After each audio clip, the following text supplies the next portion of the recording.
Hey everybody, welcome back to some more Blu-ray unboxing videos, and today I have a Poundland pickup video Blu-ray titled The Clash of the Titans. Now this was an amazing 2-movie part that they did. Don't know if they did a third one or not, but I enjoyed the 2 movies they were a part of. This is just one of the movies. I don't have the other, but I have seen it in some Poundland stores, so I will pick it up on Blu-ray eventually, but for now I'm going to be unboxing the Titans one because that is my most favourite one out of the 2. So this is the front cover bit, and it does look really amazing, especially with the details on the front. Like literally this blew me away with how much it looks good on the front, especially even though I think it's the same design as the DVD counterpart, it still looks really nice with the spine as well. And then when you turn it onto the back, don't get a lot of good stuff on the back, and that's the one thing about this, is that the back isn't really good.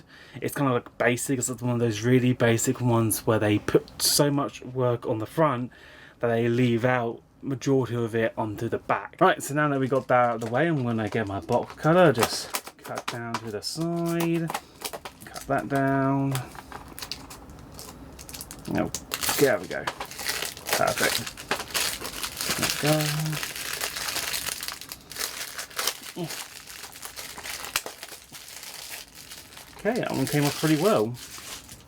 Now in the moment of truth, this opens up, and there is 2 discs, and there is a digital copy code of Clash of the Titans, which I'm just looking at the expiry date because expires 2011. Yeah, I'm way off. And look, it has one of these. Yes, one of these nice little pamphlet things. So basically this is the BD Live, and here's what you will need: a BD Live enabled Blu-ray disc player or a PlayStation 3. They were trying to promote PlayStation 3 because it had a Blu-rays player and they would sell more units that way, as Blu-ray on a PS3 was a lot cheaper than buying an actual Blu-ray player. Yeah, I know.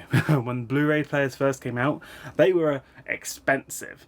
Now they're pretty much peanuts, but back then you were either like, oh, I'd rather get a games console that can play the movie and as well as games, rather than paying a lot of money on just a player.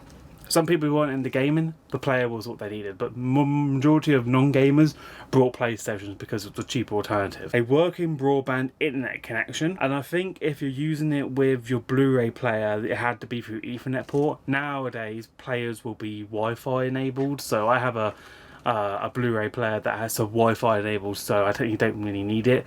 Even my I think it's my HD DVD has Wi-Fi built into it, but I don't ever use it, but it's there. A local storage like a memory card or internal drive or other storage with significant capacity and free space. Consult your Blu-ray player manual or player support website for more information. I think now most players will have a built-in storage unit. Like I remember my DVD and VHS combo player has a 500 gig internal hard drive to record movies on, and I think some units do have the continuous, like, you know, storage space on it, or you just have like a memory card in if you want to do it that way. Quick and easy registration at the warnerblu.warnerbros.com registration. Your player must require a firmware upgrade. To determine if your player is upgradable, please consult your player support website for more information. Once you connect to the network and register, you can access the Warner Bros. BD Live community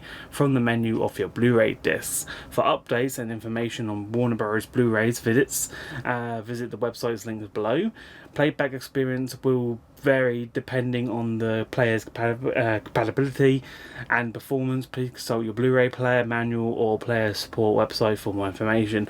PlayStation is a trademark for Sony Entertainment, all rights reserved. Now, in all fairness, I've never used the BD Live feature because I've never owned a Blu-ray player until now, and I still use my PlayStation for my Blu-rays. Like, I don't have my own independent, well, I do have one on the way, but I don't really use it. I use my consoles to play my Blu-rays because that's what I've been doing for ages, and I've just gotten used to it. So I've never used the BD Live feature. Oh, and they've actually put the important notice stuck on the back of the image, so you can't actually get this out of your head. I hate it when they do this, when they say that, oh, this this Blu-ray disc was manufactured to the highest quality possible, and it is possible this Blu-ray disc was manufactured after your Blu-ray disc player. It doesn't matter. If you have a unit and you have to upgrade it, how's that going to change the image quality? The only way that you would be able to change the image quality if you buy a new Blu-ray player. That's a fact. It's like a game console. You got a PS3, and you know the PS4 is much more high-tech. Okay? If they made PS3 backward compatibility with some of the games, though they did it with Black Ops 3, I think it was, trust me, the graphics are not going to look any better if you just do a firmware upgrade on your PS3. No, you need to upgrade to the PS4 to get that better quality. And that's like a Blu-ray players. Just buy the new next unit up. Or do what I did and start buying them now, so you could buy the best unit. And that's it. Okay? It's the best. You don't need any more. And plus, you can get 4K with Blu-ray players, so it's like a 2-win situation. Though this video was meant to be an unboxing of Clash of Titans, it just became a talk show. And there I am just talking about stuff. Talk about this, talk about that. Oh yes, let's just talk about more about pointless things. Like BD Live and how Blu-ray force you to update because they just want more updates. They didn't care about quality, it's still going to be the same. Like, what did you go by every pixel frame thinking, ah yes, that's 1 extra pixel, thank you for that firmware upgrade. Yes, very nice. And the fact that people did this, I bet David did this, because this is sort of like his thing that he would do. Anyway, let's go into the disc, because this is to be like a this might be just a Mark Talks episode moment. So we've got the movie, which is the Blu-ray one, which is the same image from the front. I don't like how the watermarks are like plastered in the middle. I love how it's got this bit here, which I can't barely make out because it just blends in with the whole image. It says the duration. Why the hell did you put the actual runtime of the movie on the Blu-ray disc? You put it on the back.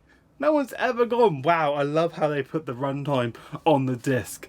Makes it so much worthwhile. I love it. Oh, mate, 106 minutes approximately? Mate, that is amazing. It's just stupid. And then we have the digital copy DVD. Okay, so unfortunately at this point, my video cut out of the exit point where I would say normally subscribe to my channel. So instead, enjoy some Clash of Titans gameplay from the PS3 game that came out in 2010. And so if you enjoyed this video, please remember to hit the like button, subscribe to my channel. When you do subscribe, make sure to turn on post notifications by ticking that bell icon to keep away of all the latest. Also as well, I have a join button now on my channel, which will allow people to join to become a member for as little as 99p a month. You also get a nice badge next to your name, and it changes over the month that you've been the longest to be a member for my channel. And you also get some cool emojis to use as well. The more people to sign up, the more emojis I can add, and it also adds as a little highlight feature so people can see who's a member, where it makes it a lot easier to respond back to some comments as well. So thank you guys so much, and I will see you in the next awesome video. Sorry that the video cut out, but hopefully the gameplay makes up for it, and I will see you in the next awesome Blu-ray unboxing video to my channel. But until then, take care.